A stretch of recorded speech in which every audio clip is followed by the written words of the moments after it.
አሁላችሁ እኮ የብርሃን ልብስ አላችሁ ታውቃላችሁ። እንደ ሁላችሁ በ40 ቀን በ80 ቀን ሰው ክርስትና ሲነሳ እኮ ልብሱ እንዳይበሰብስ ብለን አይደለም ልብሱን አውልቀን የምናጠምቀው። አሁን ይሄን ሳይሆን የምትለብሰው ክርስቶስን ልትለብስ ነው ብለን ነው ልብሱን የምናወልቅለት። ሲጠመቅ ክርስቶስን ነው የለበስ ነው ከ40 ቀን ከ80 ቀን ጀምሮ። ምእመናን የታደልን ነን። እውነቴን ነው። አሁን እኮ ክርስቶስን ለብሰን ነው የምንንቀሳቀስ። ይገባችኋል? ይገባችኋል? ትልቅ ልብስ ገዝታችሁ ስትመጡ እንዴት በሰው መሀል እንዴት እንደምትሄዱ የማያረጅ ብል የማይበላው ሞትን የሚያሻግር የሞትን አይን ከጸዳለ ብርሃኑ የተነሳ የሚያውር ልብስ ነው የምንለብሰው እኛ። ያንን ለማድረግ ጌታ እርቃኑን ዋለ፣ ታመመ። በሕማሙ ደግሞ እኛን ሕማም አጠፋ። ሞተ። ሙቶስ በሞቱ ሞትን ገደለው። በሞቱ ደምስሶ ለሞት በሱ ሞት ሞትን አጠፋው። ያ በዕለተ ዓርብ ጌታ ተሰቅሎ ከዛስ ስጋውን ደሙን ነፃነትን ልጅነትን ሰጠን አልኳችሁም። ከዛስ ቤተ ክርስቲያንን ሰጠን። ደግሞ በዕለተ ዓርብ እዚያው ጎኑን ሲወጋ ከጎኑ በፈሰሰው ደም ቤተ ክርስቲያንን መሰረታት። አዳም ከጎኑ ሚስቱን ሔዋንን መሰረተ። ክርስቶስ ከጎኑ በፈሰሰው ደግሞ ሙሽራው ቤተ ክርስቲያንን መሰረታት። በሶስት ገመድ የተገመደን ገመድ በቀላሉ አትበጥሱትም። በአብ በወልድ በመንፈስ ቅዱስ በሶስቱ የተገመደች የማትበጠስ ቤተ ክርስቲያን ይህችን ቤተ ክርስቲያን ሰጠች። ቅዱስ ዮሐንስ አፈወርቅ ወንድሜ አሞሃል እንዴ? ቤተ ክርስቲያንና ሐኪም ቤት ናት ይላል። ኃጢአተኛ ነኝ ብለህ ትሸማቀቃለህን?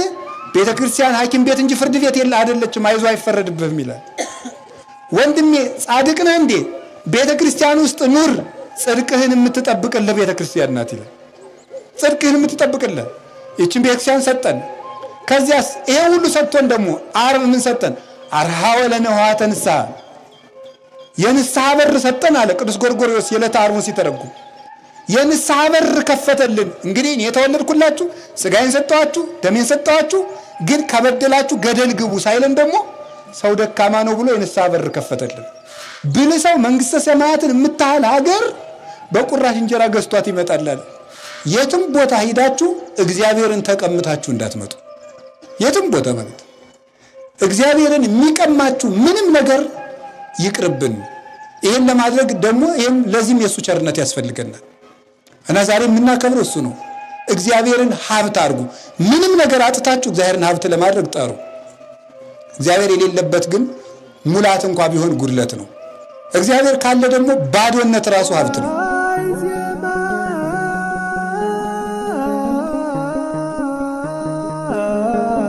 በስመ አብ ወወልድ ወመንፈስ ቅዱስ አሃዱ አምላክ ዘለዓለም ሥላሴ። ቅድመ ዓለም የነበረ ይህንን ዓለም በቸርነቱ የፈጠረ ፍጥረትን ሳይዘነጋ የሚመግብ ስጋችንን ተዋህዶ ካሳ ክሶ በደመ መስቀሉ የታረቀን ጌታችን መድኃኒታችን ኢየሱስ ክርስቶስ ከባሕሪ አባቱ ከአብ ከባሕሪ ሕይወቱ ከመንፈስ ቅዱስ ጋር አንድ ለምትሆን መንግስቱ ክብር ምስጋና ይግባው። የእናታችን የቅድስት ድንግል ማርያም የቅዱሳን መላእክትና የነቢያት የሐዋርያት የጻድቃን የሰማዕታት ረድኤትና በረከት አይለየን። ብፁዕ አባታችን አቡነ አብርሃም የባህር ዳርና የሰሜን ጎጃም አህጉረ ስብከት ሊቀ ጳጳስ፣ አባቶቻችን ካህናት፣ ዲያቆናት፣ የእግዚአብሔር ቤተሰቦች ሁላችሁ አንድ አምላክ በሚሆን በአብ በወልድ በመንፈስ ቅዱስ ስም እንደምን አደራችሁ? እንደምን አረፈዳችሁ? እንደምን ቆያችሁ? ቸርነት የባሕሪ ገንዘቡ የሆነ አምላካችን ለዚህ ቀን ስላደረሰን በቅዱስ ቦታው ሳይገባን ስላቆመን ስሙ የተመሰገነ ይሁን።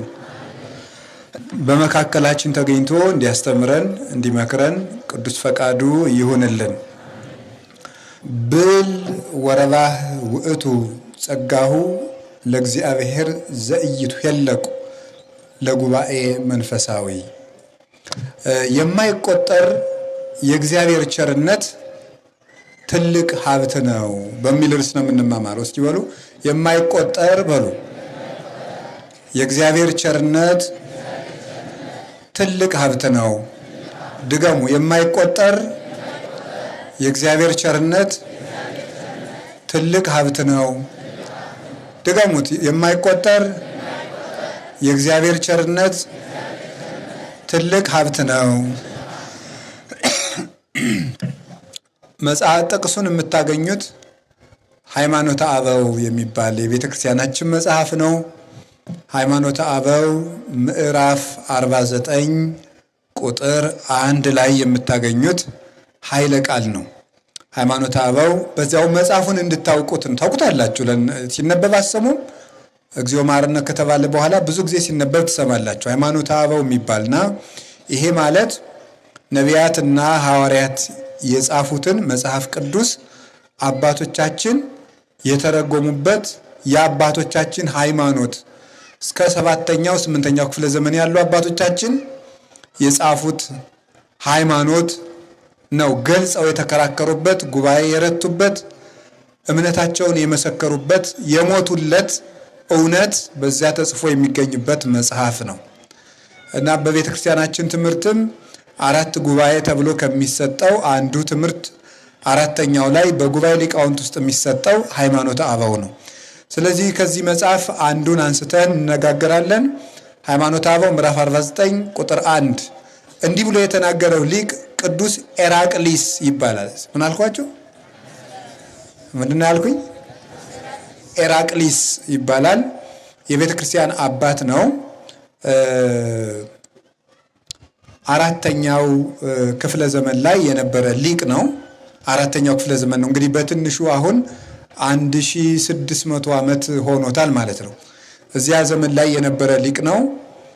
ቅዱስ ኤራቅሊስ ከ200 ሊቃውንት ንስጥሮስን ተከራክረው ከረቱ 200 ሊቃውንት አንዱ ነው እና ንስጥሮስን እየተከራከሩ አባቶቻችን ሊቃነ ጳጳሳት ተሰብስበው ቅዱስ ኤራቅሊስ አባቶቻችን ሊቃነ ጳጳሳት ንስጥሮስ የሚባል መናፍቅ ተነስቶ ድንግል ማርያምን የአምላክ እናት አይደለችም፣ ጌታን ክርስቶስን ደግሞ አምላክ አይደለም ብሎ ተነስቶ ነበረ እና እነ ቅዱስ ቄርሎስ ከእስክንድሪያ ተነስተው ሌሎችም ሊቃውንት ከዓለም አቀፍ ቦታ ተሰብስበው ሊከራከሩ ኤፌሶን የሚባል ቦታ ሲሄዱ ቅዱስ ቄርሎስ ወላዲተ አምላክ የሚል እንደ መፈክር የሚሆን ወላዲተ አምላክ የሚል በብራና ጽፎ ፊት ለፊት ሊቃነ ጳጳሳትን አሰልፎ ነው የመጣው። ንስጥሮስ ደግሞ ሲመጣ 50 ወታደር አስከትሎ ነው የመጣው። ሃይማኖት የሌለው ሰው ወደ ጉልበት ነው የሚያደላው፣ ወደ ጉልበት ይሮጣል። ሃይማኖት ያለው ሰው ግን ሁልጊዜ ትህትናን ያስቀድማል። በተለይ ደግሞ ቤተ ክርስቲያን ውስጥ ጉልበት ቦታ የለውም። ትህትና ብቻ ነው ወንበር የሚሰጠው፣ ዙፋን የሚሰጠው፣ አክሊል የሚዘጋጅለት ለትህትና ብቻ ነው። ለትዕቢት፣ ለማን አለብኝነት፣ ለጉልበት በቤተ ክርስቲያን በሰማይም በምድርም ቦታ የለም እና ንስጥሮስ ያንን አስከትሎ መጣ። ተከራክረው ረቱት። ድንግል ማርያም የአምላክ እናት ናት፣ ልጇም አምላክ ነው። ወምኔሆሙ መጽአ ክርስቶስ በሥጋ እምዘራ ዳዊት፣ ከአባቶቻችን ከአብርሃም ከይስሐቅ ከያዕቆብ ከተቀደሱ አባቶቻችን ክርስቶስ በሥጋ የዳዊትን ሥጋ ተዋህዶ መጣ። ዘውእቱ ቡሩክ አምላክ እስከ ለዓለም፣ እርሱም ለዘላለሙ የተባረከ ቡሩክ ክቡር ምስጉን የባሕርይ አምላክ ነው አለ ቅዱስ ጳውሎስ ሮሜ ምዕራፍ 9 ቁጥር 5 ላይ። ስለዚህ ድንግል ማርያም አምላክን ወልዳለች፣ እግዚአብሔር ቃልን ወልዳለች። ቀዳሚው ቃል ውእቱ፣ በመጀመሪያ ቃል ነበር። ወዝንቱ ቃል ሀበ እግዚአብሔር ውእቱ፣ ይህ ቃል ከእግዚአብሔር ጋር ነበር። ቀዳሚው ቃል ውእቱ፣ ያ ቃል እግዚአብሔር ነው። እግዚአብሔር ውእቱ ቃል፣ ያም ቃል እግዚአብሔር ነው። በመጀመሪያ ቃል ነበር፣ ያ ቃልም እግዚአብሔር ነው። ወዝንቱ ቃል ሀበ እግዚአብሔር ውእቱ፣ ያም ቃል በእግዚአብሔር አብና በእግዚአብሔር መንፈስ ቅዱስ ዘንድ የነበረ ነው። ወዝንቱ ቀዳሚሁ እምቀዲሙ ሀበ እግዚአብሔር ውእቱ፣ እሱም ከቀዳማዊ መንፈስ ቅዱስ ጋር በሕልውና እንደ አብ የነበረ ነው። ወቦቱ ኩሉ ኮነ፣ በሱ ቃልነት በሱ ሕልውና በሱ ጌትነትና ፈቃድ ዓለም ተፈጠረ። ወዘእንበሌሁ ሳል ወዘኮነ ወኢምንትኒ እምዘኮነ፣ ያለሱ ቃልነት ያለሱ ሕልውና ያለሱ ፈቃድ ያለሱ ስልጣን የተፈጠረ ምንም የለም። ስለዚህ እሱ ያ ቃል እግዚአብሔር ነው። ዓለምን የፈጠረ እግዚአብሔር ነው። ቁጥር 14 ዮሐንስ 1:14 ስትወርዱ ወዝኑ ቃል ሥጋ ኮነ ወሐደረ ላዕሌነ ወሬነ ስብሐቲሁ ከመ ስብሐት አሐዱ ወኃይድ ለአቡሁ። ያም ቃል ሥጋ ሆነ ማለት ቃል እግዚአብሔር ነው። እግዚአብሔር ሰው ሆነ። ከማን? ከድንግል ማርያም። ቃል እግዚአብሔር ነው። ቃል ሥጋ ሆነ፣ እግዚአብሔር ሰው ሆነ። ከማን? ከድንግል ማርያም። ስለዚህ ድንግል ማርያም እግዚአብሔርን በሥጋ ወልዳለች። እግዚአብሔር ወልድን በሥጋ ወልዳለች። ይህንን ተከራክረው ረተው ተመልሰዋል።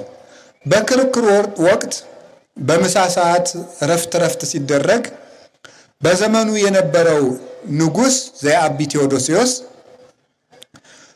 እንደው እስኪ ከስብሰባ ረፍት ስትሆኑ መጽሐፍ የሚተረጉምልኝ አዋቂ ከእናንተ መካከል አንድ ጳጳስ መድቡልኝ አላቸው። ማን ተመደበ? ቅዱስ ኤራቅሊስ ተመደበ። የአንደበቱን ቅልጥፍና፣ የእውቀቱን መከናወን፣ የሰውነቱን ትህትና ተመልክቶ ይህንስ የከተማይቱ ሊቀ ጳጳስ ላርገው ብሎ አሰበ። ኤራቅሊስ የመጣ ኪስኪስ ከምትባል ሀገር ነው። የኪስኪስ ጳጳስ ነው። ንጉሱ ግን የቁስጥንጥንያ ጳጳስ ላድርገው ብሎ አሰበ። ቁስጥንጥንያ የዚያ ጊዜ የሀገሪቱ ዋና ከተማ ወይም የቤተ መንግስት መናገሻ ናት። ወደዚህ ላምጣው ብሎ አሰበ። እሺ ብሎ ሲሾመው የሀገሪቱ ተወላጅ ሊቃውንት ግን ምን ብለው መከሩ? እንዴ በሀገራችን እንደው ሰው ጠፍቶ ነው ከኛ የተወለደ የሰው ሀገር መጥቶ የሚሾምብን አሉና ይሄንን ባድማ አፍርሰው ሌላ ጳጳስ ሾሙ። እሱ መንፈቅ ሳይሞላው ዓመት ሳይሞላው ተቀሰፈ፣ ሞተ። ተመልሶ ኤራቅሊስ ወደ መንበሩ መጣ። ምን ላችሁ ፈልጌ መሰላችሁ? አሁን የሀገራችን ሊቅ እያለ የሰው ሀገር የሚሾምብን አሉ። እግዚአብሔር ግን ሀገር አለው የለውም? የለውም። እግዚአብሔር ለእናንተ ይሄ የኛ ሀገር ይሄ የነገዴ ሀገር የምትሉ ከሆነ ተናፈቀኬ ክርስቶስ ተከፈለ በሉኛ አለ ቅዱስ ጳውሎስ። ክርስቶስ ተከፈለ በሉኝ። ቅዱስ ዮሐንስ አፈወርቅ እንዲህ ያለውን አንቀጽ ሲናገር አንድ ሰው አንዱን ንጉሥ እወድሃለሁ ቢለውና የንጉሱን ዙፋን በመጥረቢያ እየቆራረጠ በየቦታው ቁራጩን ቢጥለው ይሄ ሰውዬ ንጉሱን ያከብረዋል አያከብረውም? ተናገሩ እስኪ። ሐሳብ አላችሁ? ወደዚህ ናችሁ? አንድ ንጉሥ አንድ ሰው እወደዋለሁ አለ። እወደዋለሁ ካለ በኋላ ንጉሱ የሚቀመጥበትን ወንበር በመጥረቢያ እየቆረጠ በየቦታው ቢጥለው ይሄ ሰው ንጉሱን ይወደዋል አይወደውም? ንገሩኝ እስኪ። ለምን? አላከበረውም። አይደለም እንዴ? አላከበረውም። ስለዚህ ዘረኛ ሰው የክርስቶስን ዙፋን የሚቆራርጥ ሰው ነው ይላል ቅዱስ ዮሐንስ አፈወርቅ። ዘረኛ ሰው የክርስቶስን መንግስት ይከፋፍላል፣ የክርስቶስን ጌትነት ይከፍላል። እኛ በቤተ ክርስቲያን የተማርነው ይሄንን ነው። አባቶቻችን የሚያስተምሩን ይሄን ነው። ክርስቲያን እግር ነው እንጂ ሀገር የለውም። የክርስቲያን ሀገሩ በየት ነው? በሰማይ ነው። የሚያዋጣን እንግልንገራችሁ እዚያ የሆነ ከተማ እስቲፈልጉ ጓጽዮን ነኝ ብል አንዱ ብድግ ብሎ ሐዋሳ ነኝ ቢል ይሄ ሁሉ እዚህ ሁሉ መወለድህ አያዋጣህም። የሚያዋጣን የትኛው ነው? ከክርስቶስ የተወለድንበት ልደት ነው። ከክርስቶስ ነው። እሺ ከሸዋ የተወለድክ ግባ፣ ከጎንደር የተወለድክ ግባ፣ ከጎጃም የተወለድክ ግባ የሚል መጥሪያ በመንግስተ ሰማያት የለም። የተጠመቅክ ግባ የሚል ነው ያለ ማለት ነው። የተጠመቅክ ግባ፣ የመጸወትክ ግባ፣ የጸለይክ ግባ፣ የቆረብክ ግባ፣ ንስሐ የገባ ግባ ነው የሚለው። ይህ ያጠፋናል። የእግዚአብሔር ቤተሰቦች ጥርቅ አድርገን አውጥተን የምንጥለው በጣም ክፉ በሽታ ማለት ዘረኝነቱ። ቅዱስ ኤራቅሊስ የሚያስተምረን ይሄ ነው። እንዲሁ ፈጽሞ ማለት ነው ፈጽሞ ወልቆ ሊጠፋብን ልክ እንደ ክህደት እግዚአብሔር የሚጠላው ነገር ማለት ነው። እና ቅዱስ ኤራቅሊስ ዛሬ መድኃኔዓለምን እያከበርን አይደለም? መድኃኔዓለም የሚያስተምረን ይሄንን ነው። የሚያስተምረን ይሄን ነው። ለዓለም አንድ ቀን የተሰቀለ እንደው እግዚአብሔር ያሳችሁ። ለአፍሪካ አንድ ቀን፣ ለአሜሪካ አንድ ቀን ተሰቅሏል ክርስቶስ። ለዓለም አንድ ቀን የተሰቀለ። አሁን እኮ የዛሬ 20 ዓመት አንዲት ሴትዮ መጣ ነበር አዲስ አበባ። ምን ብለሽ መጣ? ኢየሱስን ወልጄ እያለች። አንድ ዓመት ይሆናታል። ለምንድን ነው ደግሞ የወለድሽው ሲባል አይ ለኢትዮጵያውያን ልወለድላቸው ብሎኛል። እንዲሁ ሰው ሁሉ ቀልድ ያምርበታል እናንተ። እንዲህ ክርስቶስ ለዓለም አንድ ቀን የተሰቀለ መድኃኔ ዓለም ያልነው እኮ ለዚህ ነው። ክርስቶስ አንዱ በቃይ ነው። የእሱ ጽዋ አያዳግምም። ጽዋ እከኒ ጽኑ ወያረዊ፣ ያንተ ጽዋ ያንተ ደም አንዱ በቃይ ነው። ዓርብ የተሰቀልከው ለዓለም ሁሉ በቂ ጽዋ ነው ያለው። አያዳግምም። እንደ ሐኪም መድኃኒት ጧት 2 ማታ 2 የሚባል አይደለም። ክርስቶስ አንድ ጊዜ ተሰቅሎ ለዓለም ሁሉ መድኃኒት የሆነ አምላክ ነው። ስለዚህ ድጋሚ የሚያስፈልገው አይደለም። ይሄ አንድነታችን ያስተምረናል። ስታዩት ቅዳሴያችን አሃዱ ነው አይደለም? ቤተ ክርስቲያናችን አንዲት ናት። ሃይማኖታችን አንድ ነው። እግዚአብሔር አንድ ነው። መምህራችን አንድ ነው፣ ክርስቶስ። ሊቀ ካህናታችን ማን ነው? ኢየሱስ ክርስቶስ። ይሄ ነው የሚያስተምረን እና ቅዱስ ኤራቅሊስ ይሄን ያስተምራል። በረከቱ ይደረብን።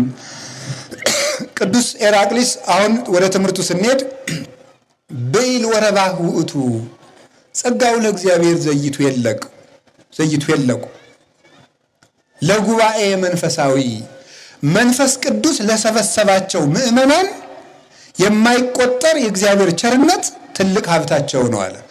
መንፈስ ቅዱስ ለሰበሰባቸው ምእመናን የእግዚአብሔር ቸርነት ትልቅ ሀብታቸው ነው። አሁን መንፈስ ቅዱስ ሰብስቧቸዋል። እዚህ ሁላችንንም፣ እኔንም እናንተንም ሁላችንም በቸርነቱ ነው የሰበሰበን።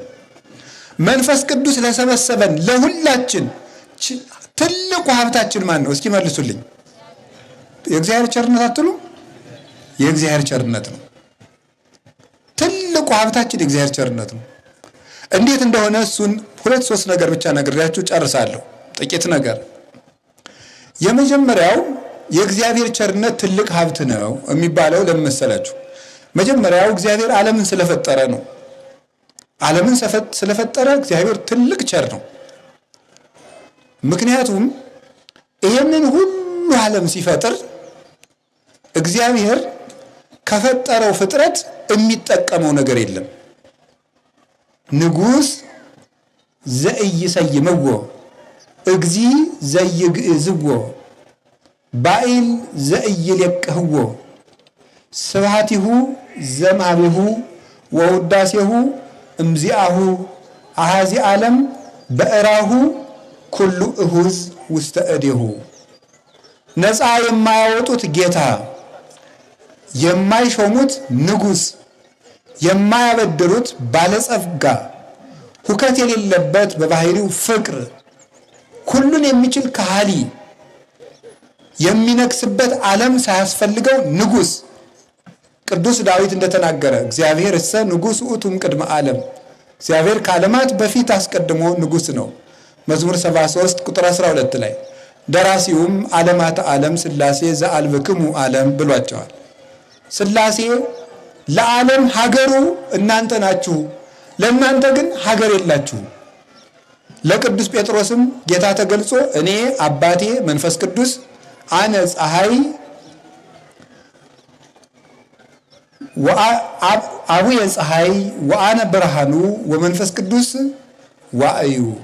አባቴ ፀሐይ ነው፣ እኔ ብርሃኑ ነኝ፣ ጸዳሉ ማለት ነው ይሄ። መንፈስ ቅዱስ ደግሞ ሙቀት ነው። አቡየ እሳት ወአነ ብርሃኑ ወመንፈስ ቅዱስ ነበልባሉ። አባቴ ፀሐይ ነው፣ እኔ ብርሃን ነኝ፣ አባቴ መንፈስ ቅዱስ ነበልባል ነው። አልቦ ሰማይ ዘያገምረን ወአልቦ ምድር ዘይጸውረን። እኛን የሚወስን ሰማይ የሚሸከመን ምድር የለም። አልቦ እምታይቴነ ወአልቦ እምላይሌነ። ከኛ በላይ ሌላ የለም፣ ከኛ በታችም ሌላ የለም። እስመ እበየ ሳይለነ የአውዶ ለኩሉ። የእኛ ቸርነት ዓለምን ወስኖ ገጥቶ ይኖራል እንጂ ለእኛ ድንበር የለንም ብለዋል ሥላሴ። እግዚአብሔር እንዲህ ያለ ንጉሥ ነው። አጨብጭቦ የሚሾመው አያስፈልገው።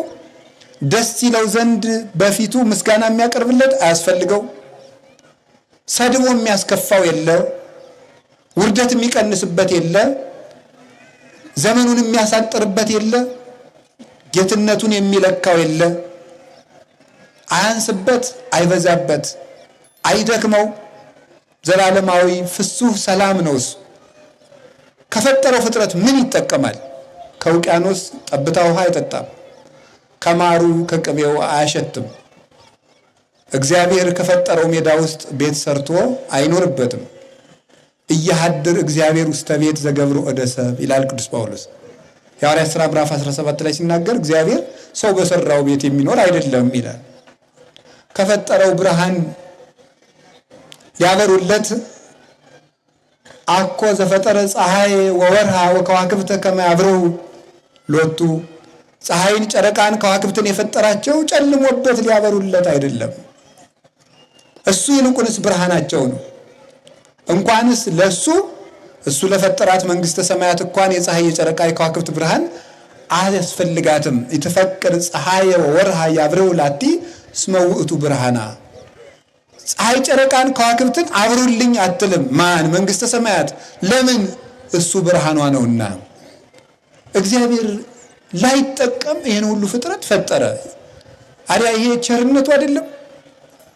ገበሬ አርሶ መብላቱ እግዚአብሔር ከአዝመራው ሊቀምስ ፈጥሮት ነው።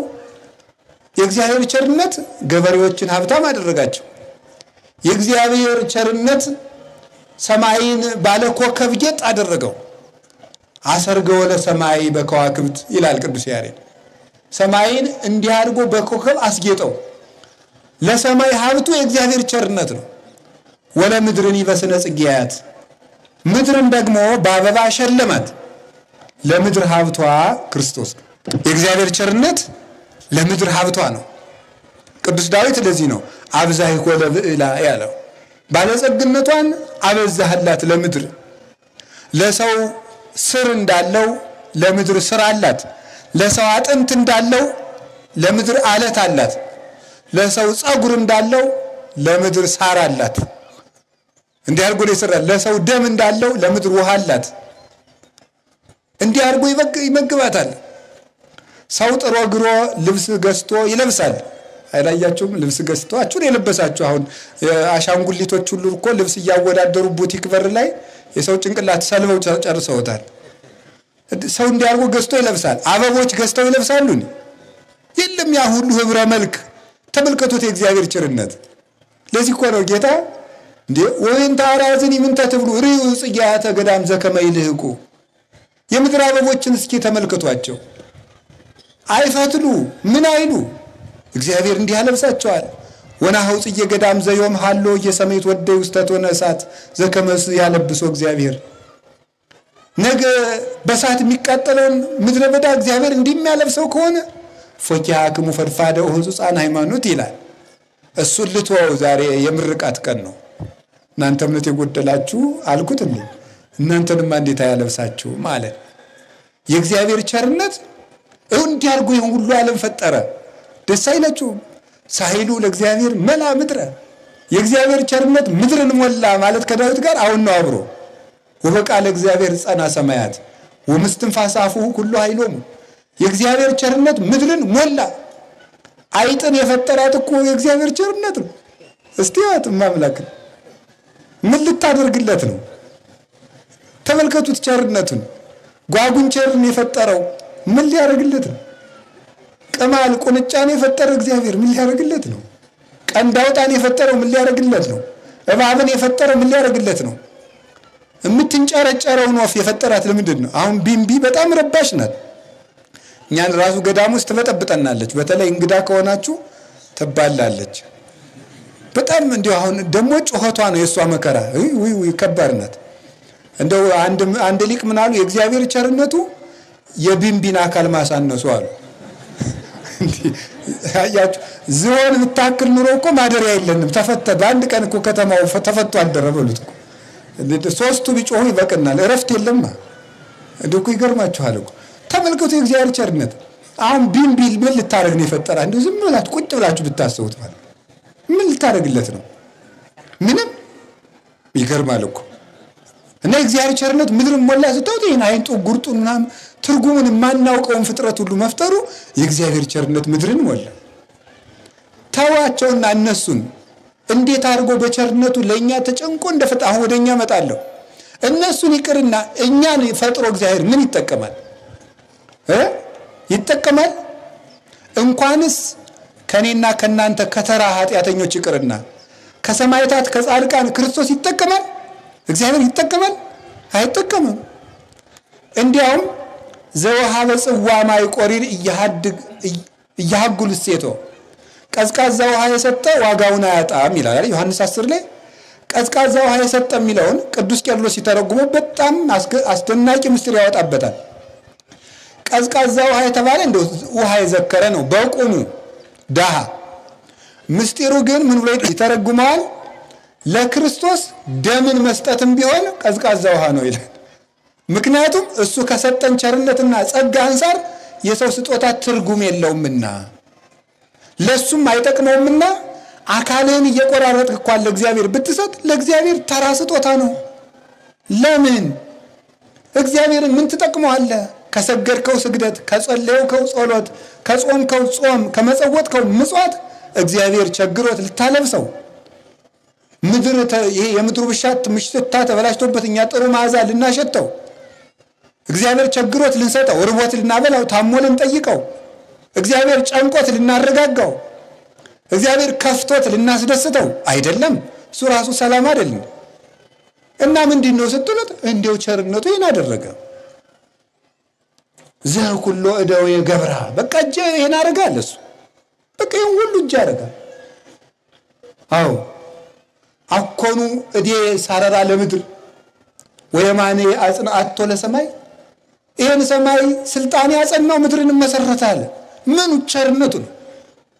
እና እግዚአብሔር ቸርነት ይውላችሁ በሞቴ እንዲያው አሁን ነጋዴዎች፣ ሀብታሞች፣ ድርጅት ያላችሁ ትልልቅ ስራ የምትሰሩ ይሄ ሁሉ ድርጅት ገሌ ባለዚህን ያህል ካምፓኒ ነው የምትባሉ ሰዎች በእግዚአብሔር ቸርነት እንዲህ እንደሆናችሁ ታስታውሳላችሁ። በእግዚአብሔር ቸርነት ቁመን እንደምናድር ቁመን እንደምንውል የእግዚአብሔር ቸርነት የምትሮጡበትን እግር እንዴ እኔ እኮ ጥሬ ግሬ ለፍቼ ደም ተፍቼ ነው ይሄን ሀብት ያከማቸው ትላላችሁ። በምንድን ነው የጣርከው? እግዚአብሔር በሰጠህ እግር ሮጥክ፣ እግዚአብሔር በሰጠህ እጅ ቆፈርክ፣ እግዚአብሔር በሰጠህ ልብ አቀርክ፣ እግዚአብሔር በሰጠህ አፍ ተናገርክ፣ እግዚአብሔር የሰጠህን ነፋስ ወስደህ ተነፈስክ፣ እግዚአብሔርን የሰጠህን እንጀራ በልተህ ጉልበት ኖረ። ይሄ ነው፣ ሌላ ነገር የለንም። ምን ትብከ ዘይነሳይከም ካልብከ ወምን ትብከ ዘይኮነ ውበለከ አንተ ያልተቀበልከው የራስህ የሆነ ምን አለ ይለናል። ምንም የለን እና የእግዚአብሔር ቸርነት ግርም ይላል። እንደው እውነቴን ነው። እንደው ቅዱስ ዮሐንስ አፈወርቅ ይላል እስቲ ውጣና ዝም ብለህ ከዋክብቱን ማታያቸው ይላል። ለምንድን ነው ብቸኛ ነኝ የምትለው? እነዚህ ከዋክብት እኮ ለራሱ ለአንተ ሊያሸበሽቡ የፈጠራቸው አንተን እያጀቡ እኮ ነው ይላል። እንደ ሰርግ ማለት ነው። እያጀቡ ነው እኮ ማታ የሚያወጣቸው ለዓይን ምግብ አድርጎ እኮ ነው ቦግ ቦግ ቦግ ቦግ የሚያደርጋቸው ከዋክብቱ የሚያስደይ ሰው አይቶ እንዲደሰት ብሎ ማለት ነው። ይሄ እግዚአብሔር ቸርነት። ሁለተኛው የእግዚአብሔር ቸርነት ምንድነው ስትሉ ትልቅ ሀብትነቱ ይሁን እንዲያልኳችሁ ነው። በልተን ማደራችን ተኝተን ማደራችን የእግዚአብሔር ቸርነት ነው። መዋል ማደራችን የእግዚአብሔር ቸርነት። ይሄ የተፈጠረው ፍጥረቱ ለእግዚአብሔር ቸርነት። ሁለተኛ ሰውን ለሰው ልጅ ያደረገው ቸርነት እግዚአብሔር ማለቂያ የለውም። የእግዚአብሔር ቸርነት ቸርነት አንድ እንደው ጠላቱ ነን ሳለን መፍጠሩ አይገርማችሁም? አሁን እናንተ የምትወልዱት ልጅ ይገላችኋል ብትባሉ ተወልዱታላችሁ? እንደው አንድ የበቃ ቅዱስ መጥቶ በዛሬ 9 ወር ልጅ ተወልዳላችሁ፣ ተወልዶ አድጎ 20 ዓመት ሲሞላው ሁላችሁንም ይገላችኋል ብትባሉ ተወልዳላችሁ? አትወልዱም? ምዕመናን እስኪ ጻድቃን ናችሁ ተወልዳላችሁ፣ አይታወቅም። እንኳን ይገላችኋል ተብላችሁ ይርበናል ብላችሁ አልወልድ ብላችሁ የለም እንደው ወጎጉን አልኩ እንጂ ማለት ነው። ይርበናል እያላችሁ አሁንስ እንደውም ስንሰማ ሌላ ነው። እኔ ወደ ውስጥ ገብቻ ልናገርም እንጂ ማለት አንዳንድ ሴቶች አራስ መሆን ሁሉ ጠልተው አንወልድም የሚሉ አሉ። አንዳንድ ነው ያልኩ፣ ሁሉን አላልኩም። አንዳንዶቹ ደግሞ አይ በቃ እንደው ሰውነቴ ይበላብሽብኛል እንደው ሸንቀጥ ብዬ ነው መሞት የምፈልግና አልወልድም የሚሉ አሉ። የልጅ ሽንት የሚያስጠላቸው ማለት ነው። ወይ ግሩም! እንደው እኮ የሁሉ መዝመንመን እኛ ምን እያልን አድገን ይመስላችኋል? ምን እያልን ያደግነው እኛ? ተመልከቱ፣ እግዚአብሔር ያሳያቸው። እና ሰው ራስ ወዳድ እየሆነ መጥቷል አሁን ማለት ነው። ራስ ወዳድ እየሆነ ነው የመጣው። እግዚአብሔር ግን ጠላቱን ፈጠረ። አይገርማችሁም? መጀመሪያ ክፉ ጠላትን ዲያብሎስን ፈጠረው፣ ይህንስ አልፈጥርም ሳይል። ቀጥሎ የሰውን ልጅ እንደሚነሳበት እያወቀ ፈጠረው። እኔ እንደ እግዚአብሔር ያለ ቸር የለም፣ መቼም ኑሮ አያውቅም። እና እግዚአብሔር ሰው ጠላቱ እንደሆነ እያወቀ መፍጠሩ የእግዚአብሔር ቸርነት ነው። ሁለተኛ ሰው ላይ ስታዩት ያደረገው ቸርነት እግዚአብሔር በአርአያው በአምሳሉ መፍጠሩ ነው። ይሄ ትልቅ ሀብት ነው። የእግዚአብሔር ቤተሰቦች አሁን እኛ እንዳውቀው ሀብት ነው። ለምሳሌ ከበሬ፣ ከአንበሳ፣ ከጅብ፣ ከአውሬ፣ ከእንስሳት ከሰው ማን ያስባል? አንድ የሁላችሁ እስኪ በሉ ንገሩኝ እንጂ ሰው። እሺ ጅብ ሲጮህ ሰምታችሁ የምትሮጡ ስለምታስቡ ነው አይደል? አይደለም ነው። ማሰብ ካቆማችሁ እኮ ዝም ብሎ መቁለጭለጭ ነው፣ አትሮጡ። እሳት እየነደደ ስታዩት የማትገቡ ምን ሆናችሁ ነው? ስለምታስቡ ነው። መኪና እንዳይገጫችሁ ጠብቃችሁ የምታቋርጡት ስለምንድን ነው? ስለምታስቡ ነው። ይሄ ታዲያ ሀብት አይደለም? ማሰብ ሀብት አይደለም? ጭንቅላት ሀብት አይደለም? ለብልጠት ባንጠቀምበት ሀብት ነው። በአርአያው ፈጠረን ማለት እኮ እግዚአብሔር እንደሚያስብ አሳቢ አድርጎ ፈጠረን ማለት ነው። ሀሳብ ስላሰብክ እኮ ነው 9ኛ ክፍል 10ኛ ክፍል ዩኒቨርሲቲ ማስተርስ ፒኤችዲ ፕሮፌሰር ምናምን ተመራማሪ መርጌታ እንትን ይበጣ። እግዚአብሔር በአርአያው ባይፈጥር ኑሮ ምን የለ፣ ዲግሪ የለ፣ ምን የለ፣ መሐንዲስ የለ፣ ሹፌር የለ። ሀሳቢ አድርጎ እኮ ነው ወደ ግራ ወደ ቀኝ እያልክ መንጃ ፈቃድ የምታወጣው። እግዚአብሔር ሀሳቢ አድርጎ እኮ ነው። ሀሳቢ አድርጎን ነው እኮ ዲቁና፣ ቅስና፣ መርጌትና፣ ድጓ፣ አቋቋም፣ መጽሐፍ፣ ቅኔ የመጣ እኮ እግዚአብሔር ሀሳቢ አድርጎ ስለፈጠረ ነው። ይሄ ሀብቱ ነው እግዚአብሔር የሰጠን። ጎበዝ ለማሰብ ግብር የሚከፈል ቢሆን ኑሮ አስባችሁታል? ራሱ ማሰቡ ያደክማል ራሱ ማለት ይኸውልህ፣ ሰምታችኋል? እገሌን ልስደበው ስትል 20 ሺህ ብር ባሰብክ ቁጥር እኮ ነው ማለት ነው። እገሌን አናቱን ልበለው ስትል 100 ሺህ ብር ይጣልብሃል። በቀን እንግዲህ በጣም ሰው ብዙ ሚሊዮን ብር ሚሊዮን አልኩኝ ሚሊዮን ሀሳቦችን ነው የሚያስበው እንግዲህ ሰው ማለት ነው። እስቲ አሁን 5 ደቂቃ በሰጣችሁ ስንት እንደምታስቡ። አሁን በዚህ ስብከት ማለት እኮ ስንት ሰው አለ ሱቅ ሂዶ የመጣለ፣ ድሮ የሰደበውን ሰው ያስታውሳለ፣ ጓደኛው ትዝ ያለው ያለ፣ ምሳ ምንድነው የምበላ ብሎ ያሳብ ይኖራል ነው እንግዲህ አናውቅም ማለት ነው። ሁሉ የምናስበው ይህ ውስጥ ተመልከቱት ማለት ነው። እግዚአብሔር ሀሳብ ያድርጎ ፈጥሮን ለሀሳብ ግን ግብር አይከፈለበትም። ይኸውላችሁ እኔ አንድ ሀገር እጄ አንድ ሐኪም ላወጋበት ብቻ ስንት ዩሮ ነው የተከፈለው? አውርቶ ነው እኮ ያስከፈለኝ። ምንም አላለም ማለት ነው። መድኃኒት አልሰጠኝ። የሆነች ጠረጴዛ ላይ የሆነች ደቂቃ አውርቶ ብራችን ከፍለን መጣን ማለት ነው። አይ እንደው እናቴ እንደው ማለት ነው። ያችን ደቂቃ አስቦ ማለት እግዚአብሔር እንደው ሳይገደብ እንድናስብ ስለፈቀደልን እንዴት ያለ ሀብት እንደሰጠን አይታችሁታል? እውነቴን እኮ ነው። እንዴት ያለ ሀብት እንደሰጠን ተናጋሪ አድርጎ መፍጠሩ፣ አሳክተን እንድንናገር ያደረገን፣ የተግባር ሰዎች እንድንኖር ያደረገን፣ ደስታ እንዲኖረን ያደረገን፣ ዘላለማዊ ሕይወት እንዲኖረን ያደረገን፣ ገዢዎች አድርጎ የፈጠረን። አሁን እኮ ሰው ምድርን እየገዛ ነው። ሰው እየገዛ አይደለም ነው። ሰው ሰማይን እየገዛ አይደለም። በአውሮፕላን እኮ እየገዛን ነው እንዴ! አይገባችሁም? በአውሮፕላን ስንሄድ እኮ ሰው ሰማይን ገዛ። ነፋስን እየገዛ ነው። በጎሚስታ ጎሚስታ ነው የሚባለው። ነፋስን አፍናችሁ ሞልታችሁ አይደል ብር የምትከፍሉት። ሰው ነፋስን እየገዛ ነው። ውሃን ገዝቶ በቧንቧ እየጠጣ ነው። ውሃውን አሰልጥኖ መብራት ኃይል እያደረገው ነው ሰው። አሁን ሰው ያልገዛው ምን አለ? የፀሐይን ብርሃን እንኳን አሁን አላተርፍላት ብለን በሶላር እየቀማን ወደ መብራት ቀየረንባታል። ወደ ኢነርጂ ወስደነዋል። ይሄ ምንድን ነው? እግዚአብሔር ለሰው የሰጠው ሀብት ቅድስና። ከዛ የመጨረሻ ግን የሰጠን ሌላ ሀብት አለ። ሁሉ ሰማይና ምድር አልፎ ዘላለም የሚኖር ማን ብቻ ነው? ሰው በሉ። ሰው ዘላለም የሚኖር ፍጡር ሰው ነው የሁሉ አልፎ። ስለዚህ ሰው መልከኛ ፍጡር ነው። ማንን ይመስላል? ፈጣሪውን እግዚአብሔርን መምሰሉ። ይህን ሁሉ ሀብት ሰጥቶ እንደሱ ቅዱስ እንደሱ ንጹሕ እንድንሆን አድርጎ ፈጥሮ ሀብትን አጎናጽፎ ፈጠረ። መጨረሻ ላይ እንደምታውቁት ሰው ሳተ። ሰው ሲስትሳ አዳም በደለ። የፍቅር ምልክት አንዲት ሕግ ቢያስቀምጥበት እሷን አፈረሳት። ከዚያ በኋላ አዳም ሲበድል ሄዶ ልብሱ ተራቆተ። አዳም ደንግጦ በዛፍ ስር ተሸከሸገ እንደምታውቁት። ኋላ ተመልከቱ፣ ማን ነው እየፈለገ የመጣ? እግዚአብሔር ነው። የት አባቱን አሁን ፊት ብርሃን አልብሼው ነበር እርቃኑን ይቅመሰውና ሲጨንቀው ይመጣል ብሎ እግዚአብሔር ዝም አላለው። እግዚአብሔር አዳምን ፍለጋ መጣ እየፈለገ። እንዲያውም ደግሞ እሱ ብቻ አይደለም፣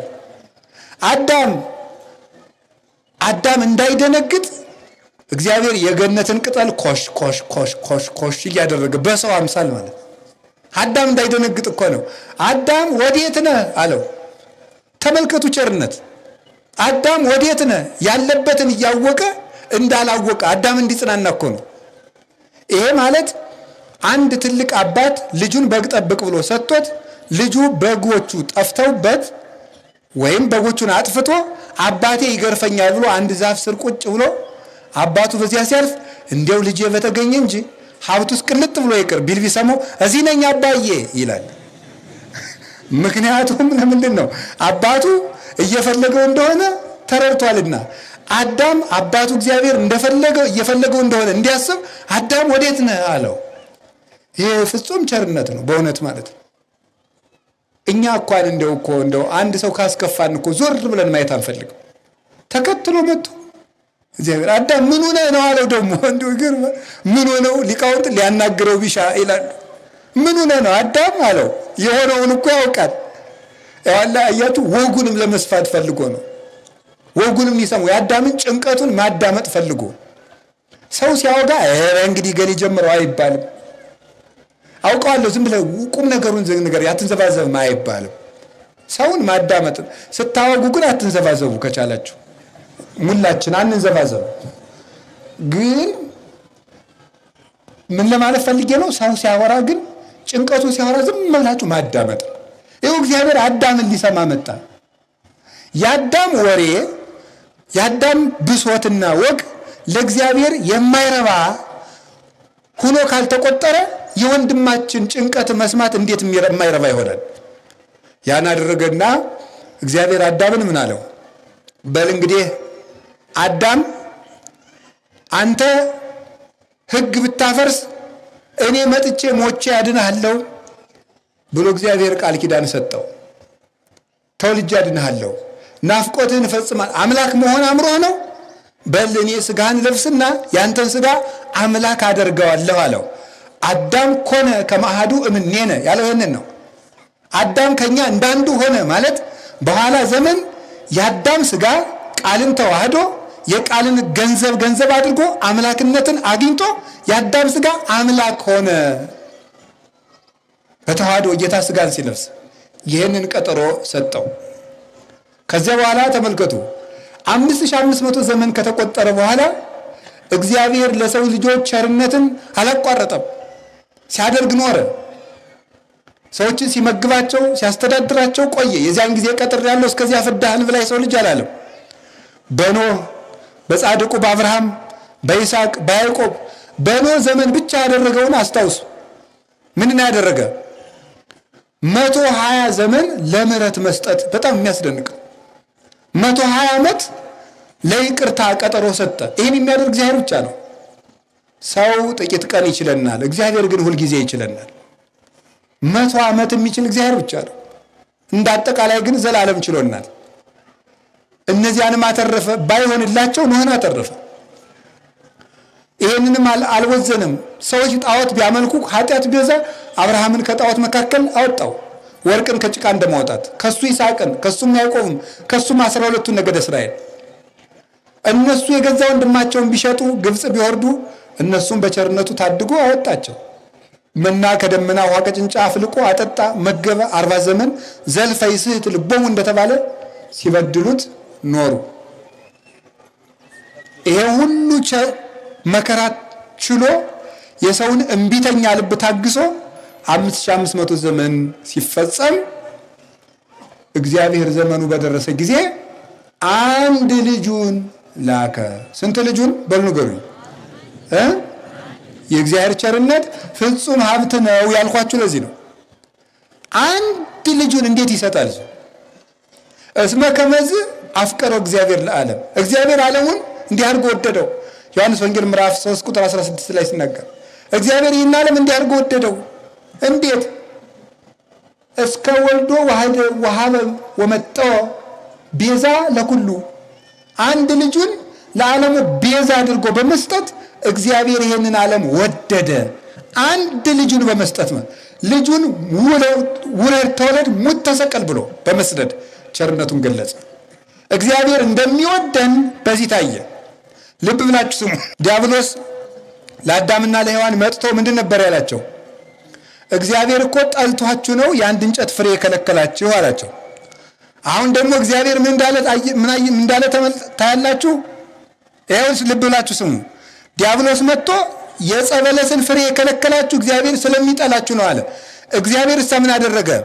አንተ የበለስ ፍሬ አትብሉ ያልኳቸው ለነሱ ብዬ ነው እንጂ ለጋስነቴንማ እንኳን የአንድ እንጨት ፍሬ አንድ ልጅን ስሰጣቸው ተመልከት አለው።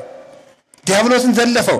ሬሲ መድኃኒተ ወአግህድ ቦቱ፣ ልጄን ለተዋህዶ ልኬ ተዋህዶን በልጄ ተዋህዶ ስጋዌ መድኃኒትን አድርጌ ዓለምን አድኜ የዲያብሎስን ውሸቱን እገልጥበታለሁ ብሎ በነቢዩ በዳዊት እንዳስነገረ አንድ ልጁን ሰጠን። እንደውም ስለዚህ ቅዱስ ጳውሎስ እንዲህ ይላል፣ እንዘ ጸሩን ሂነ አኮ በአምጣነ ጌጋይን ዘኮንና ሐሳበ ጸጋሁ ለእግዚአብሔር እንዘ ጸሩን ሂነ ተሳህለነ በሞተ ወልዱ። የእግዚአብሔር ቸርነት አለ ቅዱስ ጳውሎስ ሮሜ 5 ላይ የእግዚአብሔር ቸርነት በእኛ በደል ልክ አልሆነብንም፣ የእግዚአብሔር ጠላቶቹ ስንሆን በአንድ ልጁ ይቅር አለን አለ። ይኸውላችሁ በልጅ ሞት የታረቁት ፍቅር ጽኑ ነው። አያችሁ፣ ጽኑ ማለት ነው። አንዳንድ እናቶች ሰምታችሁ ታውቃለች? ኧረ የልጅን ስጋ ይላሉ ሲምሉ። በልጅ ስጋ የተማማሉት መሐላ አይፈርስም በቀላሉ። በልጁ ሞት ይቅር አለን የሚለው ይህንን ነው። እስመ መጠነ አፍቀረን፣ እግዚአብሔር ይህንን ያህል ወደደን አለ በልጁ ደም እስኪታረቀን ድረስ አለ። ወተዋለጠ እግዚአብሔር ኩሎ ዓለመ በወልዱ፣ እግዚአብሔር በአንድ ልጁ ዓለምን ከራሱ ጋር አስታረቃል። በልጁ ሞት ስለታረቀን እርቁ ጽኑ ነው። መጋቢት 27 ጥቅምት 27 የምንለው ይሄን ጽኑ እርቅ የምናከብርበት ቀን ነው። ይሄን ጽኑ እርቅ በቀላል የማይፈርስ መለኮት በተዋሃደው ደም የታተመ እርቅ ነው። ይሄ እርቅ ማለት ነው የዋዛ እንዳይመስላችሁ። እግዚአብሔር ወልድ ደግሞ ራሱን ለተዋህዶ ሰጠ። ተመልከቱ ቸርነት። አሁን የኛ ሀብታችን ማን ነው? ክርስቶስ። የእግዚአብሔር ቸርነት መንፈስ ቅዱስ ለሰበሰባቸው ምዕመናን የማይቆጠር ሀብት ነው የተባለ ይሄ የማይቆጠር ሀብት ማን ነው? ወልድ ነዋ፣ ክርስቶስ ነዋ፣ ስጋን የለበሰ እሱችን ነው። ቅዱስ ዮሐንስ አፈወርቅ ወርቅ ብር አትያዙ፣ የስንቅ አቅማድ አትያዙ ብሎ ማቴዎስ ወንጌል ምዕራፍ 10 ላይ ጌታ ለሐዋርያት ያስተላለፈውን መልእክት ሲተረጉም ቅዱስ ዮሐንስ አፈወርቅ ለምንድን ነው ጌታ ደቀ መዛሙርቱን ወርቅ አትያዙ ያላቸው ይልና ወርቃችሁ እኔ ነኝ ብሎ ይላል። የእናንተ ወርቅ እኔ ነኝ ሲላቸው፣ አሁን ለምሳሌ እንግዲህ እንደምታውቁት መነኮሳት በገዳም ብር የላቸውም፣ ለግላቸው ማለት ነው። ገዳሙ ብር የለውም አላልኩም። እሺ መነኩሴ ነው ያልኩኝ። ገዳሙ ይኖረዋል እንደ ማህበር፣ ለግሉ ግን መነኩሴ ብር ማጠራቀም አይችልም። ለምንድን ነው ስትሉ የኔ ሀብቴ ማን ነው ብሎ ነው? ክርስቶስ ነው ብሎ ነው። የኔ ሀብት ክርስቶስ ነው፣ ወርቅ እሱ ነው ብሎ። የስንቅ አቅማድ አትያዙ ያላቸው ምግባችሁ እኔ ነኝ ብሎ ነው ይላል። ብር አትያዙ፣ ገንዘባችሁ እኔ ነኝ፣ ክብራችሁ እኔ ነኝ። በትር አትያዙ የተባለ የሚጠብቃችሁ ዱላ ሳይሆን እኔ ነኝ ማለቱ ነው። ለዚህ ነው በመጽሐፈ ኪዳን አቃቢ ነዘ ይማስን ብለን የምናመሰግነው። የማይለወጥ ጠባቂያችን። ሰው ሲከፋው ይለወጣል፣ ሲርበው ይለወጣል፣ ሲያኮርፍ ይለወጣል። ይክዳል። ሲያጣ ሲነጣም ይክዳል። ሲደለል ይክዳል። ክርስቶስ ግን የማይለወጥ ጠባቂያችን ነው። ሀብታችን ትልቁ ሀብት ለኛ ክርስቶስ ነው። የእግዚአብሔር ቤተሰቦች ሰው ሩጦ ማትረፍ ያለበት ጌታን ነው። እሺ ልብ ብላችሁ ስሙ። እንደዛ ከሆነ የእግዚአብሔር ቸርነት ለምንድን ነው የምንለው? በቸርነቱ እግዚአብሔር ያሳያችሁ ዓለምን የፈጠረ ጌታ የሰው ልጅ ሊሆን መጣ። ልብ በሉ እስቲ። እናንተ ሀብታም ብትሆኑ በድሃ ጎጆ ማደር ትፈልጋላችሁ? አትፈልጉ። እኛ ትልቅ ሰው ብንሆን በዝቅተኛ ቦታ ማደር እንፈልጋለን? አንፈልግም። ለዚህ ነው እኮ ሊቁ እፎ ቤተ ነዳይ ሀደረ ከመ ምስኪን የሚል። እንዴት ነው በድሃ ቤት ያደረ ምስኪን ይመስል? እንዴት በድሃ ቤት ያድራል? ሁሉ እንደሌለው ማለት ነው። እንዴት ነው በዚህ ያደረው? እንዴ ይገርማል እኮ። ዘመን የማይቆጠርለት ጌታ የ15 ዓመት ቆንጆ ልትወልደው ይመጣል። እንዴት ነው? አይገርማችሁ? እግዚአብሔር እኮ ልንገራችሁ፣ እግዚአብሔር አኮኑ ኩሉ ዓለም ከመነጥበጠል ባበ እግዚአብሔር ዓለም ሁሉ ተደምሮ በእግዚአብሔር ፊት ሲታይ እንደ ጠብታ ውሃ ነው ይላል። እንደ አንዲት ጠብታ። እንደውም ከፍ ሲያደርጉት ሊቃውንት እንደው እንደ እንቁላል ዓለምን ያዘ ይላሉ። እንቁላልን ሰውን በመሃል እጁ እንደሚይዛት ዓለም እንዲያቀላል ናት ይላል። ኢሳይያስ ግን ኧረ እንደው እንደ እንቁላልም አይደለም እንደ ጠብታ አለ። እንዲህ ጠብ የምትለው እንደዚያ የሆነ አምላክ ዓለምን ይዞ ምሉ ስፉ መለኮት መጥቶ በ9 ወር ከ5 ቀን በ15 ዓመት ብላቴና ማህፀን ውስጥ ቁጭ ሲል አይገርማችሁ? በጣም ነው የሚገርመው እኮ። የድሃይቱ ልጅ ሲሆን መጥቶ ማለት ነው። እዚች ውስጥ ታገሰ ለተጸንሶ ይላል ቅዱስ ቄርሎስ። ለመጸነስ ታገሰ። የድሃ ልጅ ሆነ። የድሃ ልጅ ልትሆን የአብርሃም ልጅ እንዴ! አንዳንዱ አስኮላ ተማሪ እኮ እናቱ ጥሩ ልብስ ካለበሰች የምርቃቱ ቀን ባትገኝ ደስ ይለዋል። እንዴ የድሃይቱ ልጅ ሊሆን መጣ። ባለጸጋው መለኮት መጥቶ ከድንግል ማርያም ማህፀን አደረ። አንበሳውን በግ ታቀፈችው ይላል አባ ጊዮርጊስ። በጊቱ ታቀፈችው። መብረቁን የሰዎች ልጅ ድሃይቱ ልጅ ታቀፈችው። በከንፈሮቿ ሳመችው፣ በጀርባዋ አዘለችው። እንደ ልጅ ተመላለሰ፣ እንደ ሰው ተሰደደ። አሁን የስደቱ ወራት ነው፣ ጥቅምትና መስከረም የምናስብበት። ወደ ግብፅ ሲሰደድ እናቱ ምዕረ በገቦኪ ወምዕረ በዘባንኪ እንዳለ ሊቁ በጎኗ በጀልባዋ ታዝረዋለች። ሲደክማት በጎኗ ደግሞ ትይዘዋለች። ጥቂት ሲደክማት ደግሞ ምን ይላል? የሚያሳርፋት የለም። አልቦን በለ ሰሎሜ ዘያስተባረኪ የሚያግዛት እንኳን አልነበረም። እስኪ ጥቂት አግዘኝ ትለዋለች። ሕፃን አይደል? ድንኩል እያለ ትንሽ ይራመድና ይደክመዋል። ይበኪ ይዞ ጽንፈ ልብስኪ ደግሞ የቀሚሷን ጫፍ ይዝና ቀና ብሎ እያየ ያለቅሳል። እንደ ልጅ አምላክ እኮ ነው እንደዚህ የሚያደርገው። ተመልከቱ የእግዚአብሔር ቸርነት በእውነት እኮ ነው።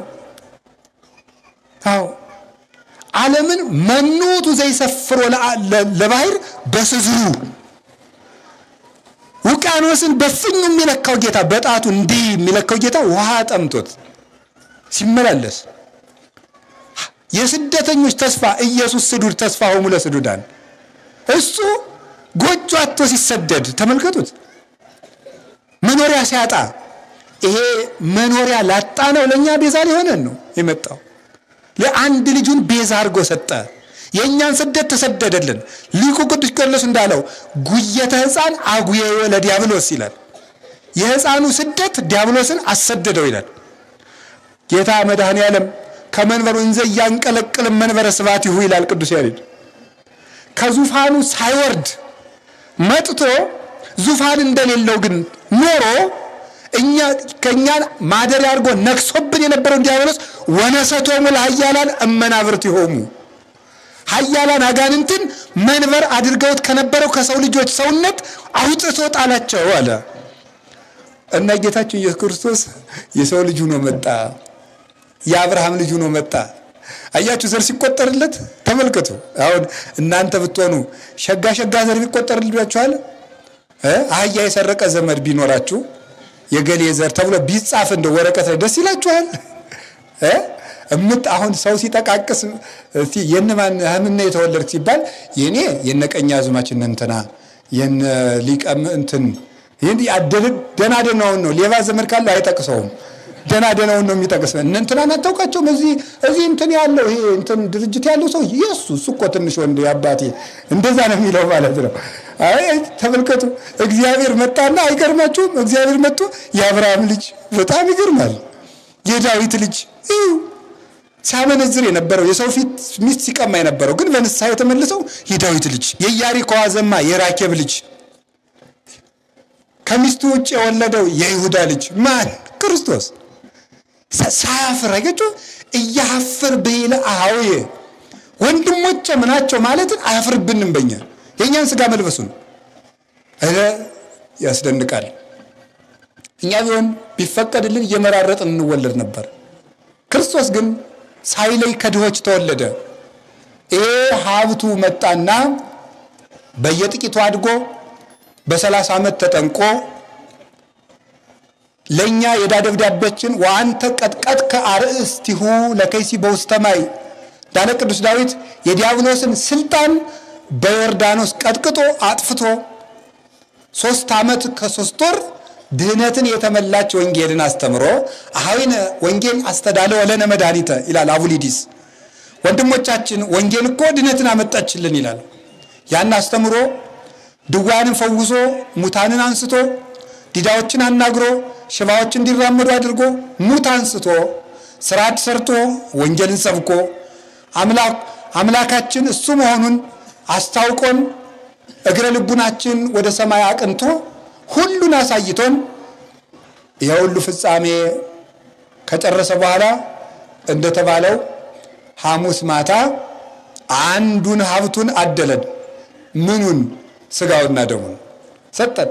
አሁን ጸጋውን እግዚአብሔር ዘይቱ የለቁ የማይቆጠር እግዚአብሔር ሀብት አለና ሃሎ ዘየ ምሳት ዘያብዕል በዚች ቤተ ክርስቲያን ውስጥ የሚያከብር የምእመናን ገበያ ያለ ዘውእቱ ምስጢረ ሥጋሁ ወደሙ ለክርስቶስ ቃይራቅዲስ ገለጸው። ይኸውም የክርስቶስ ሀብት ያልኳችሁ የክርስቶስ ሥጋና ደም ነው ሀብት ያልኩት አለ። ቅዱስ ሥጋውን ክቡር ደሙን ሐሙስ ማታ ሰጠን። ይህ ልዩ ሀብት ነው። ይሁላችሁ ማን ነው እስቲ እግዚአብሔር ያሳያችሁ።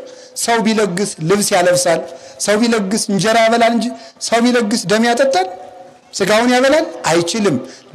በዚያውም ላይ የፍጡር ሥጋና የፍጡር ደም ረብ በቁየት የለውም። በዚህ ሥጋና ደም መንግስቱን እንወርሳለን። በዚህ ሥጋና ደም ሞትን እናሸንፍበታለን። ይሁላችሁ የክርስቶስን ደም እንኳን የሱ ደም ምሳሌ የነበሩ የበጎችን ደም እንኳን ሞት ይፈራው ነበረ ለመስዋዕት ሲቀርቡ። የክርስቶስ ደም ሞት የሚፈራው ደም ነው። ያን ቅዱስ ሥጋ ክቡር ደም የጸሎተ ሐሙስ ዕለት ሰጠን፣ መንግስተ ሰማያት የምንሻገርበት። ሌሊቱን ሙሉ ሲገረፍ አደረ። ሐሙስ ማታ መጋቢት 26 ሲገረፍ አድሮ ለኛ ግን ነፃነትን ሰጠን። ገረረ ለሕማም ይለዋል ሊቁ። ራሱን ለሕማም አስገዛ። እሺ በጎ አለ። ከዛሳ በበነጋው 3 ሰዓት ከጲላጦስ ፊት ተከሶ ቆሞ ተመልከቱ። ኮነንወ ለመኮንነ መኳንንት ይላል። በነገስታት የሚፈርደውን ጌታ ፈረዱበት ይላል። ሰንበትን ሽረሃል፣ ዝም። እንዲህ አድርገሃል፣ ዝም። እንዲህ ያለ ኃጢአት ሰርተሃል፣ ዝም። እንዴ ለምንድን ነው ዝም ያለ? እስከዚያ ተከራክሮ ሲረታ ነበራል። አሁን እኛን ማዳን ፈልጓል። እሱ ግን በአንድ ቀን ተፈረደበት። ይሄ ቸርነቱ ተመልከቱ። ከዚያስ እኛን በዲያብሎስ ፊት ከመቆም አዳነን። እሱ ቆሞ ይሄ ሀብት ይባላል። የእግዚአብሔር ቸርነት ፍጹም ሀብት ነው። ቸርነቱ እሱ ሲከሰስ ለእኛ ክስ ቀረ፣ የእኛ ክስ ተሰረዘ። ቀጥሉ 6 ሰዓት ላይ ምን አደረጉት? እጁን እርጥብ መስቀል አሸከቡት። ወነጸረ ብርሃነ መስቀሉ ቅዱስ ዘምኑ መድኃኒተ አለ ቅዱስ ኤራቅዴስ። ድህነትን የተሞላ የክርስቶስን መስቀል ማየት ፍጹም ሀብት ነው።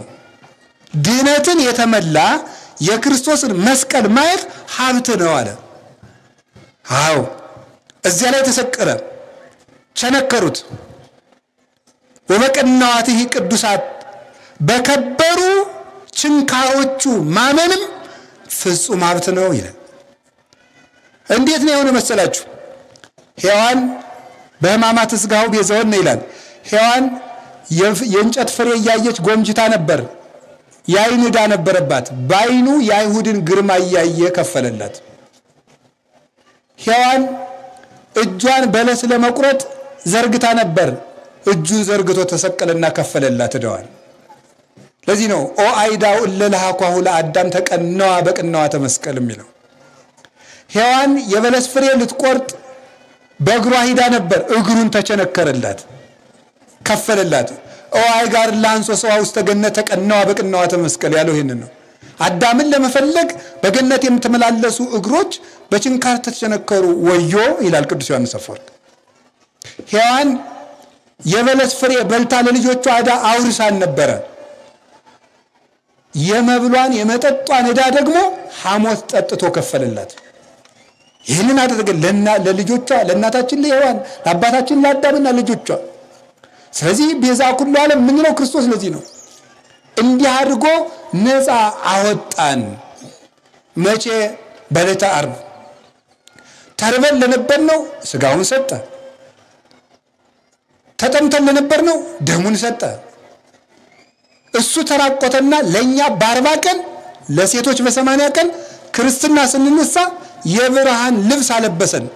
ገላትያ ምዕራፍ 3 ቁጥር 1 ላይ እለተጠመቅሙ ክርስቶስ ለበስክሙ ይላል። የተጠመቃችሁ ሁላችሁ ክርስቶስን ለብሳችሁታል። ይህን ልብስ የሰጠን ጌታ እርቃኑን ውሎ ነው። አሁን ሁላችሁ እኮ የብርሃን ልብስ አላችሁ ታውቃላችሁ። እንደ ሁላችሁ በ40 ቀን በ80 ቀን ሰው ክርስትና ሲነሳ እኮ ልብሱ እንዳይበሰብስ ብለን አይደለም ልብሱን አውልቀን የምናጠምቀው። አሁን ይሄን ሳይሆን የምትለብሰው ክርስቶስን ልትለብስ ነው ብለን ነው ልብሱን የምናወልቅለት። ሲጠመቅ ክርስቶስን ነው የለበስ ነው። ከ40 ቀን ከ80 ቀን ጀምሮ ምዕመናን የታደልነን። እውነቴን ነው። አሁን እኮ ክርስቶስን ለብሰን ነው የምንንቀሳቀስ። ይገባችኋል? ይገባችኋል? ትልቅ ልብስ ገዝታችሁ ስትመጡ እንዴት በሰው መሀል እንዴት እንደምትሄዱ የማያረጅ ብል የማይበላው ሞትን የሚያሻግር የሞትን አይን ከጸዳለ ብርሃኑ የተነሳ የሚያውር ልብስ ነው የምንለብሰው እኛ። ያንን ለማድረግ ጌታ እርቃኑን ዋለ። ታመመ። በሕማሙ ደግሞ እኛን ሕማም አጠፋ። ሞተ። ሙቶስ በሞቱ ሞትን ገደለው። በሞቱ ደምስሶ ለሞት በሱ ሞትን አጠፋው። ያ በዕለተ ዓርብ ጌታ ተሰቅሎ ከዛስ ሥጋውን ደሙን ነፃነትን ልጅነትን ሰጠን አልኳችሁም። ከዛስ ቤተ ክርስቲያንን ሰጠን። ደግሞ በዕለተ ዓርብ እዚያው ጎኑን ሲወጋ ከጎኑ በፈሰሰው ደም ቤተ ክርስቲያንን መሰረታት። አዳም ከጎኑ ሚስቱን ሔዋንን መሰረተ። ክርስቶስ ከጎኑ በፈሰሰው ደግሞ ሙሽራው ቤተ ክርስቲያንን መሰረታት። ይህች ቤተ ክርስቲያን ምንድናት መሰላችሁ? አምዳ ወድዳ ለጽድቅ ቤቱ ለእግዚአብሔር ሕያው። አንደኛ ጢሞቴዎስ ምዕራፍ 3 ላይ የሕያው እግዚአብሔር ቤት የእውነት ግድግዳ የእግዚአብሔር ቤተ መንግስት ናት። እዚች ቤተ ክርስቲያን ውስጥ ታውቃላችሁ፣ የቤተ ክርስቲያኑ አጥር እኮ እንዲህ ብሎ የሚታጠረው እንደው ሌባ እንዳይገባበት ምናምን ተብሎ ብቻ እንዳይመስላችሁ። ሁለቱ አጥሮች እንዲህ ብለው የሚጋጠሙት የእግዚአብሔር እጆችን የሚወክሉ ናቸው። ቤተ ክርስቲያን ውስጥ የሚተከሉ ዛፎች ቅዱሳን መላእክትን የሚወክሉ ናቸው። አሁን ይህች የእግዚአብሔር ቤተ መንግስት ናት። ልብ በሉ። ቤተ ክርስቲያን ስትገቡ ወደ እግዚአብሔር መንግስት ነው የምትመጡት። ወደ ቤተ መንግስቱ የታቦቱን መንበር ስታዩት የእግዚአብሔር ዙፋን ነው። ካህናት ደግሞ የንጉሱ ዙፋን አገልጋዮች ናቸው። አሁን እዚህ ቤተ መንግስት ነው ያለ ነው እግዚአብሔር። ለዚያውም እንተ በምድር ስራዊሃ ወበሰማይ አይጹቂሃ እንተ በስሉስ ተትገመድ የምትባል ናት ይህች ቤተ ክርስቲያን። ስሯ በምድር ቅርንጫፏ በሰማይ ያለ በስላሴ ስርነት የጸናች የተገመደች። በሶስት ገመድ የተገመደን ገመድ በቀላሉ አትበጥሱትም። በአብ በወልድ በመንፈስ ቅዱስ በሶስቱ የተገመደች የማትበጠስ ቤተክርስቲያን ይህችን ቤተክርስቲያን ሰጠች። ቅዱስ ዮሐንስ አፈወርቅ ወንድሜ አሞሃል እንዴ? ቤተክርስቲያንና ሐኪም ቤት ናት ይላል። ኃጢአተኛ ነኝ ብለህ ትሸማቀቃለህን? ቤተክርስቲያን ሐኪም ቤት እንጂ ፍርድ ቤት አይደለችም። አይዞ አይፈረድብህም ይላል። ወንድሜ ጻድቅ ነህ እንዴ? ቤተክርስቲያን ውስጥ ኑር፣ ጽድቅህን የምትጠብቅልህ ቤተክርስቲያን ናት ይላል። ጽድቅህን የምትጠብቅልህ ይህችን ቤተክርስቲያን ሰጠን። ከዚያስ ይሄ ሁሉ ሰጥቶን ደግሞ ዓርብ ምን ሰጠን? አርሃወ ለነዋተ ንስሐ የንስሐ በር ሰጠን አለ ቅዱስ ጎርጎርዮስ የዕለተ ዓርቡን ሲተረጉም። የንስሐ በር ከፈተልን። እንግዲህ እኔ የተወለድኩላችሁ ሥጋዬን ሰጠኋችሁ ደሜን ሰጠኋችሁ፣ ግን ከበደላችሁ ገደል ግቡ ሳይለን ደግሞ ሰው ደካማ ነው ብሎ የንስሐ በር ከፈተልን። በማን ሰጠን? በፈያታዊ ዘየማን። አሁን እኮ ስናስቀድስ አልሰማችሁ? ተዘከረን እግዚኦ በውስተ መንግሥትከ በከመ ተዘከርኩ ለፈያታዊ ዘየማን። ውንብድናችን አምነን ነው የምናስቀድሰው እኮ። አሁን ወንበዴ ነን፣ ተገብቶን የቆምን አይደለንም። እሱን እንዳሰብከው አስበን ብለን ነው የምንቆመው። አያችሁ እንዴት አድርጎ እንደሚወደን።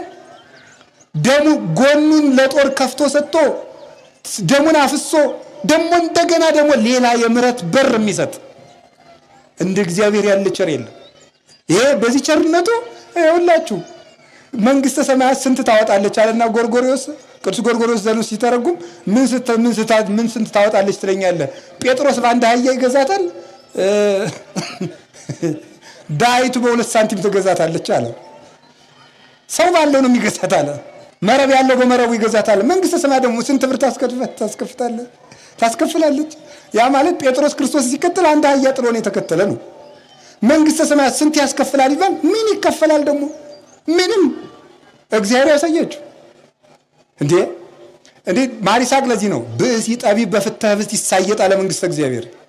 ብልህ ሰው መንግሥተ ሰማያትን የምታህል ሀገር በቁራሽ እንጀራ ገዝቷት ይመጣላል። ጎበዝ መንግሥተ ሰማያት እንደው ሲሰጥ አንዳንድ ጊዜ በታየ መሰላል። አሁን ዛሬ ጧት ስትሄዱ አሁን ዛሬ አንድ ቢሮ ሄዳችሁ በቃ ከዛሬ ጀምሮ 5000 ካሬ ወይም 3000 ካሬ ወይም 2000 ካሬ 1000 ካሬ ቤት ተሰጥቷል ቦታ ተሰጥቷል ትባሉ ለስንት ሰው ነው የምትደውሉት? እንደዚህ ያለ ቦታ ተሰጥቶኝ ምን ከፍለ? ኧረ ቀላል ነው የከፈልኩት። ቀላል ነው የሚለው ማለት ነው። መንግሥተ ሰማያትን ግን ስለማታዩት አሁን ዛሬ እዚህ አስቀድሳችሁ ስትሄዱ ምን እዛችሁ እንደሄዳችሁ ስለማታዩት ቀላል ነው ይመስላችሁ።